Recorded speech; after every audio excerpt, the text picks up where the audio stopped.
ಇಲ್ಲಿ ನಮ್ಮದು ಲಾಸ್ಟ್ ನಮ್ಮ ದೊಡ್ಡಪ್ಪನ ಮನೆ. ಅಲ್ಲಿ ನಡ್ಕೊಂಡು ಹೋಗ್ತಾ ಇದ್ದಾರಲ್ಲ ಅವರೇ ನಮ್ಮ ದೊಡ್ಡಪ್ಪ. ಅಲ್ಲಿ ಕಣ ಐತೆ. ಆ ಕಣದ ಹತ್ರ ಏನಾದರೂ ಭತ್ತ ಗಿತ್ತ ಉದ್ದಿನ ಸತಿ ಹಾಕೋಬೇಕು ಅಂದರೆ ಹಾಕೊಳ್ತಾರೆ. ಇನ್ನು ಇದೆ ನಮ್ಮ ಮನೆ, ಸೀಟನ ಮನೆ ನಮ್ಮದು. ಮೊದಲು ನೀರು ಕರೆಕ್ಟಾಗಿ ಬಿಡ್ತಿರ್ಲಿಲ್ಲ. ನೀರು ಪೈಪ್ ಹಾಕ್ಕೊಂಡು ಹಿಡ್ಕೋಬೇಕಾಯ್ತಿತ್ತು. ನೀರು ಸರಿಯಾಗಿ ಬರ್ತಾನೆ ಇರಲಿಲ್ಲ. ಅದಕ್ಕೆ ಏನು ಮಾಡಿದ್ವಿ, ಸಂಪಲ್ಲೇ ಮಗಿಬೇಕಾಯ್ತಿತ್ತು. ಸಂಪಲ್ಲಿ ನೀರು ಜಾಸ್ತಿ ಬರ್ತಿರ್ಲಿಲ್ಲ ಅಂತ ಅಂದ್ಬಿಟ್ಟು ಇವಾಗ ರೀಸೆಂಟಾಗಿ 2-3 ತಿಂಗಳಲ್ಲಿ ಈ ಥರ ಡ್ರಮ್ ಮಡಗಿಸ್ಕೊಂಡ್ವಿ, ಪೈಪೆಲ್ಲ ಹಾಕಿಸ್ಕೊಂಡ್ವಿ. ಇದು ಇಲ್ಲಿಂದ ಕನೆಕ್ಷನ್ ಆಗೈತೆ, ಇಲ್ಲಿಂದ ಕನೆಕ್ಷನ್ ಮಾಡ್ಕೊಂಡಿದ್ದೀವಿ. ಇದು ಹಸುಗಟ್ಟಾಕ್ತೀವಿ, ಇಲ್ಲಿ ಹಸುಗಟ್ಟಾಕ್ತೀವಿ. ಈ ಕಡೆ ಎಲ್ಲ ಇದು ಗೋಬರ್ ಗ್ಯಾಸು. ಕಪ್ಪೆ ಕಲಸಾಕಿದ್ರೆ ಅಡುಗೆ ಮಾಡ್ಬೋದು. ನಾವು ಮೊದಲು ಯೂಸ್ ಮಾಡ್ತಿದ್ವಿ, ಇವಾಗ ಸದ್ಯಕ್ಕೆ ಯೂಸ್ ಮಾಡ್ತಿಲ್ಲ. ಇದು ಎಂಟ್ರೆನ್ಸ್ ಗೇಟು. ಇಲ್ಲಿ ಇಷ್ಟು ಅಗಲ ಜಾಗ ಇದೆ. ಇಲ್ಲೆಲ್ಲ ಸೈಕಲು, ಬೈಕು, ರಾಜುದು ಅಪ್ಪಂದು ಇಲ್ಲೇ ನಿಲ್ಲಿಸ್ಕೋತಾರೆ. ಇನ್ನು ಬಟ್ಟೆ ಇದೆ, ತುಂಬ ಬಟ್ಟೆ ಶಣಿಬೇಕು. ಪಾಪು ಮಲ್ಕೊಳ್ಳಿ ಅಂತ ಸುಮ್ಮನಿದ್ದೀನಿ. ಇದು ಗೇಟು. ಈ ಕಡೆನೂ ಹಿಂದೆಗಡೆ ಈ ಕಡೆನೂ ಹೋಗ್ಬೋದು. ಇಲ್ಲೇ ಸಿಪಿ ಗಿಡ ಹಾಕ್ಕೊಂಡಿದ್ದೀವಿ. ಈ ಕಡೆ ಅಷ್ಟು ಜಾಗ ಇಲ್ಲ. ಇನ್ನು ಆ ಕಡೆನೂ ಒಂದು ಗೇಟ್ ಇದೆ. ಕೊಟ್ಟಿಗೆಗೆ ಹೋಗಬೇಕು ಅಂದರೆ ಆ ಕಡೆಯಿಂದ ಹೋಗ್ತೀವಿ. ಅಲ್ಲೂ ಒಳಗಡೆಯಿಂದನೂ ಬಾಗಿಲಿದೆ, ಆ ಕಡೆಯಿಂದನೂ ಬರ್ಬೋದು. ಇನ್ನು ಇದು ಇಷ್ಟ ಆಗಲ್ಲ ನಮ್ಮ ಮನೆ.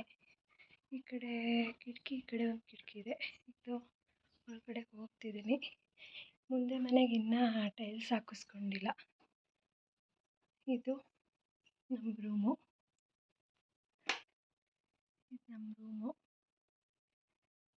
ಇದು ಇಲ್ಲಿಗಿನ್ನ ನಾವು ಟೈಲ್ಸ್ ಏನೂ ಹಾಕಿಸ್ಕೊಂಡಿಲ್ಲ. ನನ್ನ ಮಗಳು ಮಲ್ಕೊಂಡಿದ್ದಾಳೆ. ಮಲಗಿಲ್ಲ ಅಂತಿದ್ದೆ, ಆಟ ಆಡ್ತಾ ಮಲ್ಕೊಬಿಟ್ಟಿದ್ದಾಳೆ.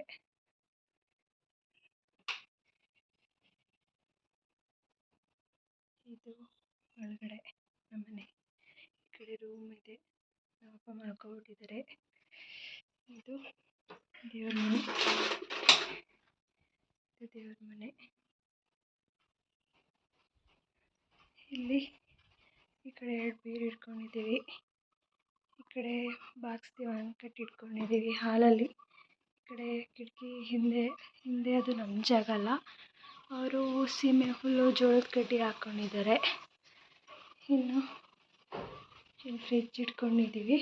ಟೆಡ್ಡಿ ಬೇರ್ ಅಂದರೆ ನಂಗೆ ತುಂಬ ಇಷ್ಟ, ಅದಕ್ಕೆ ಟೆಡ್ಡಿ ಬೇರ್ ತಂದು ಮಡಿಕೊಂಡಿದ್ದೀನಿ. ಇನ್ನೂ ತಗೋಬೇಕು, ಸದ್ಯಕ್ಕೆ ಇರಲಿ ಅಂತ ಒಂದು ತಗೊಂಡಿದ್ದೀನಿ.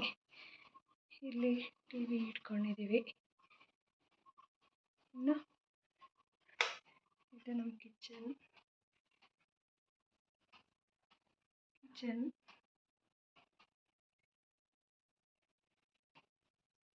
ಇಲ್ಲಿಗೆ ಡೋರಿನ ಹಾಕಿಸ್ಕೊಂಡಿಲ್ಲ, ಹಾಗೆ ಬಿಟ್ಟಿದ್ದೀವಿ. ಏನಿದು, ಇಲ್ಲಿ ಹಿಂದೆಗಡೆ ಹೋಗ್ಬೇಕಂದ್ರೆ ಲೈಟ್ ಹಾಕ್ಕೋಬೋದು. ಸ್ವಿಚ್ ಬೋರ್ಡ್ ಎಲ್ಲ ಕಡೆನೂ ಜಾಸ್ತಿ ಹಾಕ್ಬಿಟ್ಟಿದ್ದಾರೆ. ಇಲ್ಲಂತೂ ಅಷ್ಟು ಇದಾಗಿಟ್ಟಿಲ್ಲ. ನಮ್ಮಪ್ಪ ಅದು ಇದು ಸಾಮಾನು ಅಂತೆಲ್ಲ ಇಲ್ಲೇ ಇಟ್ಬಿಟ್ಟಿದ್ದಾರೆ. ಇದು ಹಿಂದೆಗಡೆ ನಾನು ಹೇಳಿದ್ನಲ್ಲ, ಕೊಡುಗೆ ಒಳಗಡೆನೂ ಹೋಗ್ಬೋದು ಅಂತ, ಆ ಕಡೆ ಹೋಗ್ಬೋದು. ಇಲ್ಲೊಂದಲ್ಲಿ ಇಡಿಸ್ಕೊಂಡಿದ್ದೀವಿ. ಇಲ್ಲೂ ಸ್ವಿಚ್ ಬೋರ್ಡ್ ಇದೆ. ಎಲ್ಲ ಕಡೆ ಸ್ವಿಚ್ ಬೋರ್ಡ್ ಬಣ್ಣ ಜಾಸ್ತಿ ಹಾಕ್ಬಿಟ್ಟಿದ್ದಾರೆ. ಇಲ್ಲಿ ನೀರು ತುಂಬಿಟ್ಕೊಂಡಿರ್ತೀವಿ, ಇಲ್ಲಿ ನೀರು ಕಾಯಿಸ್ತೀವಿ. ನಮ್ಮನೆ ಸೋಲರ್ ಇಲ್ಲ. ಇದೇ ನಮ್ಮ ವಾಶ್ರೂಮ್. ಹಿಂದೆಗಡೆ ಗಿಡ ಹಾಕ್ಕೊಂಡಿದ್ದೀವಿ. ಏನು ತೊಂದರೆ ಇಲ್ಲ. ನಮ್ಮನೆ ಮೊದಲು ಇಲ್ಲಿರಲಿಲ್ಲ, ನಾವು ಫಸ್ಟು ಅಲ್ಲಿ ಕೆಳಗಡೆ ಇದ್ವಿ. ಅಲ್ಲಿ ಚಿಕ್ಕದು ಮನೆ ಇತ್ತು. ಅಲ್ಲಿ ಜಾಗ ಸಾಕಾಯ್ತಿರ್ಲಿಲ್ಲ. ಅದಕ್ಕೋಸ್ಕರ ಏನು ಮಾಡಿದ್ವಿ, ಆ ಮನೆನ ನಮ್ಮ ಚಿಕ್ಕಪ್ಪನ ಕೊಟ್ಟು ಇಲ್ಲಿ ಬಂದು ಖಾಲಿ ಜಾಗ ಇಟ್ಕೊಂಡಿದ್ವಿ. ಇಲ್ಲಿಗೆ ಬಂದು ಮನೆ ಕಟ್ಟಿದ್ವಿ. ಸದ್ಯಕ್ಕೆ ಇಷ್ಟು ಮಾಡ್ಕೊಂಡಿದ್ದೀವಿ. ಆಮೇಲೆ ಮುಂದೆ ಬೇಕು ಅಂದರೆ ನಾವು ಮಾಡ್ಕೋಬೇಕು. ಸದ್ಯಕ್ಕೆ ಇಷ್ಟು ಅಪ್ಪ ಅಮ್ಮ ಮಾಡಿದ್ದಾರೆ. ಮುಂದೆ ನಾನು ಒಬ್ಬಳೇ ಮಗಳಲ್ವಾ, ನನ್ನ ಗಂಡ ತಮ್ಮ ಯಾರೂ ಇಲ್ಲ. ನಾನು ಇನ್ನೇನಕ್ಕೆ ಅಂತ ಅಂದ್ಬಿಟ್ಟು ಇಷ್ಟು ಮಾಡಿದ್ದಾರೆ, ಅದೇ ಹೆಚ್ಚು ಸಾಕು. ಏನು ಮನುಷ್ಯಂಗೆ ಜೀವನ ತೊಳೆಯೋಕ್ಕೆ ಸಂಪಿಂದನೇ ನೀರು ಮಗಿಬೇಕಾಗೋದು. ಯಪ್ಪ ಮುಗ್ದು ಮುಗ್ದು ಸಾಕಾಗಿ ಹೋಗ್ತಿತ್ತು. ಇವಾಗ ಇಲ್ಲಿ ಡ್ರಮ್ ಹಾಕಿಸ್ಕೊಂಡಿದ್ದೀವಲ್ಲ, ಆ ಕಾಂಪೌಂಡ್ ಒಳಗಡೆ ನೆಲ್ಲಿ ಹಾಕಿಸ್ಕೊಂಡಿದ್ದೀವಿ. ಇಲ್ಲಿಂದ ಪೈಪ್ ಹಾಕ್ಕೊಂಡು ಬಟ್ಟೆ ಸೆಳೆಯೋದು, ಪಾತ್ರೆ ತೊಳೆಯೋದು ಈ ಥರ ಮಾಡ್ತೀವಿ.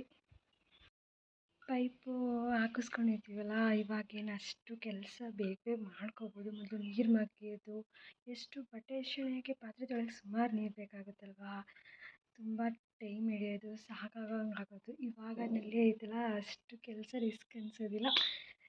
ಇನ್ನು ಬಟ್ಟೆ ಐತೆ, ಪಾತ್ರೆ ತೊಳೆದು ನನ್ನ ಮಗಳು ಈಗ ಸದ್ಯ ಮಲಗಿದ್ದಾಳೆ. ಇವಾಗ ಪಾತ್ರೆ ತೊಳೆದು ಬಟ್ಟೆ, ಅಮ್ಮ ಬರೋದು ಲೇಟ್, ಇನ್ನು ಹಸು ಮೇಯಿಸ್ಕೊಂಡು ಬರ್ತಾರೆ. ಅವ್ರು ಬರೋದು ಒಂದು 6 ಗಂಟೆ 6:30 ಆಗುತ್ತೆ ಒಂದೊಂದ್ಸಲಿ. ಅಷ್ಟು ಮಲಗಿದಾಗ ಮಾಡಿಕೊಂಡ್ರೆ ಅವರು ಸಾಕಾಗಿರ್ತಾರೆ ಅಂತ ನಾವು ಅಷ್ಟು ಮಾಡ್ಕೋಬೇಕಲ್ವ. ಅವ್ರು ಮಲಗಿದಾಗ ಕೆಲಸ ಮಾಡಿಕೊಂಡ್ರೆ